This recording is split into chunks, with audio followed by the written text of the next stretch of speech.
तर आज आपण पनीर घोटाळा बनवूया। 2 कांदे कापून घेतले बारीक, 2 टोमॅटो, पनीर घेतले, आलं लसूणची पेस्ट घेतली। आता आपण पनीर किसून घेऊया। आता आपण कढईत तेल घातले, तेल गरम झाले, जिरी मोहरी घालूया, कांदा घालूया,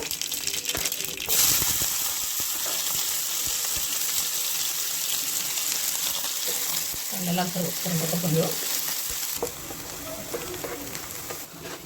कांदा परतून झाला, आता आपण टोमॅटो घालूया।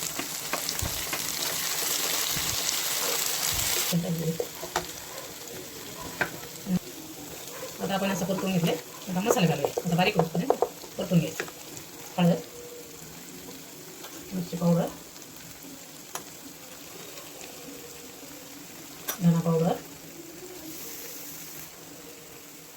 थोडा गोडा मसाला आणि आलं लसूणची पेस्ट घालूया। तेल मसाला घालूया आपण, थोडंसं पाणी घालू,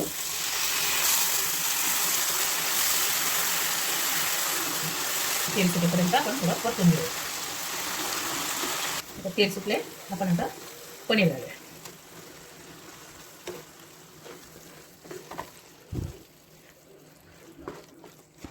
असं पाणी घालून थोडं आपण शिजून घेऊ आणि आता मीठ घालूया थोडं। झालाय आपला, आता आपण कोथिंबीर टाकून घेऊया। आता आपली भाजी आणि रोटी तयार झाली। आता रोटीला आपण बटर लावून घेतले, आता आपण खाऊया। कोणी पावासोबत बी खातो, कोणी रोटी बरोबर बी खातो।